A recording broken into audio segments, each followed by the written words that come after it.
To the outside world, I am just another face in the Miami crowd. My name is Dexter Morgan. I work for the Miami Metro Police Department.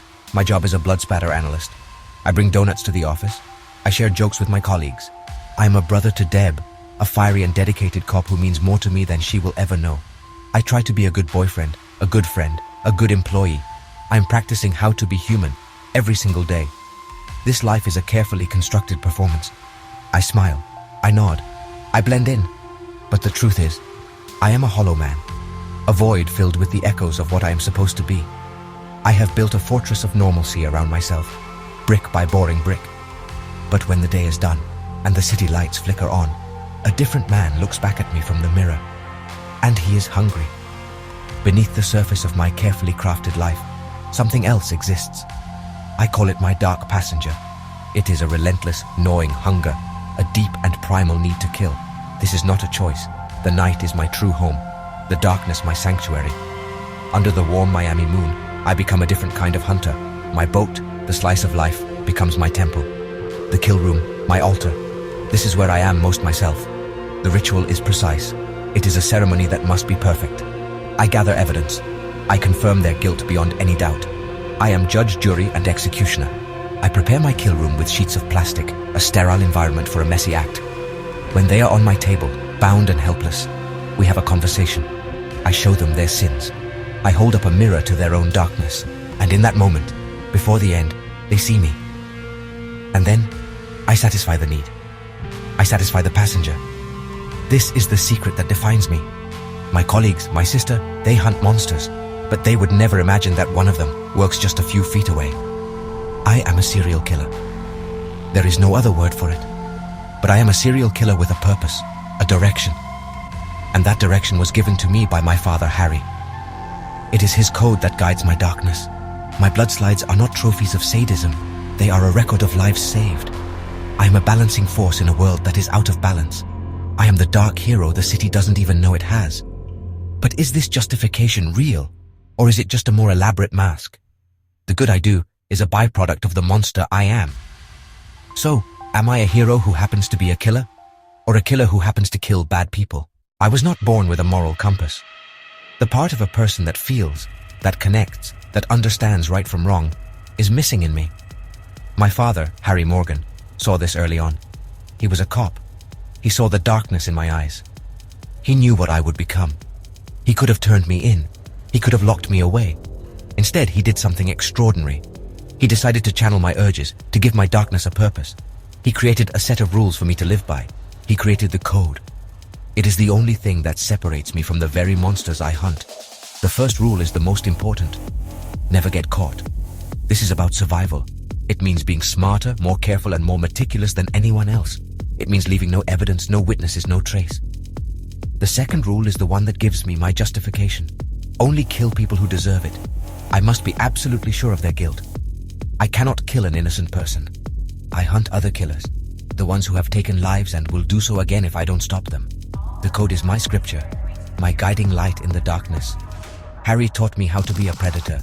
He taught me how to stalk, how to subdue, how to dispose of the evidence. He showed me how to blend in, how to lie, how to fake human emotion. Please like and subscribe.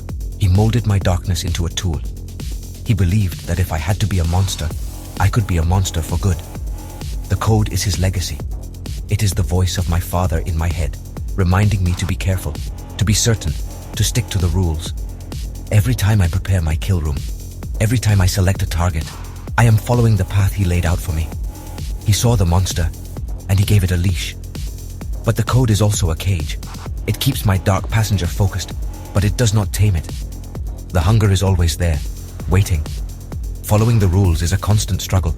It requires discipline and control. Sometimes the world presents me with people who are evil, who cause immense pain, but who don't fit the code. This is where the lines blur.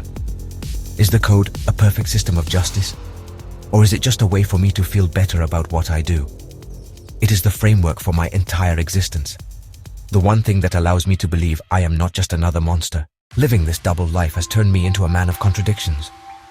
I am a paradox, wrapped in a riddle, hidden in plain sight.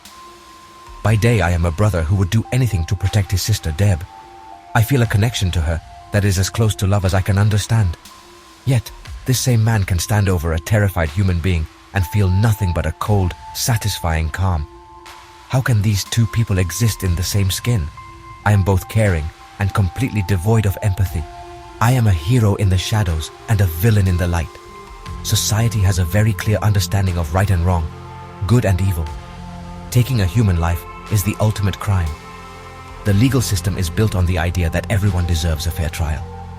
In the eyes of the law, in the eyes of society, I am unequivocally a monster. If my secret were to be revealed, there would be no debate. Deb would have to arrest me. Yet there is a deeper, more primal sense of justice that people understand.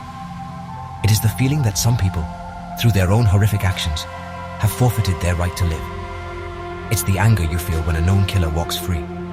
It's the desire for retribution. I am the physical embodiment of that feeling. I provide the catharsis that the legal system often fails to deliver.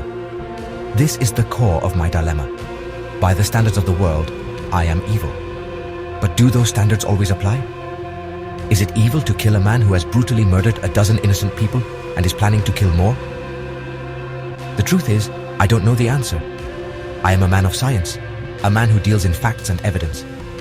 But when I turn that analysis on myself, the data is inconclusive. I see a loving brother and a cold-blooded killer. I am a walking contradiction. Is evil defined by what you do or why you do it? I do a terrible thing, but I do it for a reason that I believe is just. My entire existence lives in that gray area. Perhaps the labels don't matter.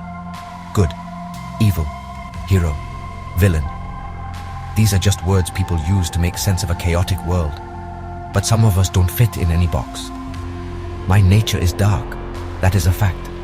My actions, guided by Harry's code, sometimes produce a positive result. That is also a fact. I have tried to use my own personal darkness to bring a little more light into the world, even if it is a strange, bloody kind of light. Does that make me good? No. Does it make me purely evil? I don't think so. It makes me me. In the end, you are the jury. Look at the evidence. Look at the man. Look at the monster. And you decide. Dexter Morgan, evil or justified? Or am I something else entirely? Something for which there is no word. The truth, like the blood, is messy,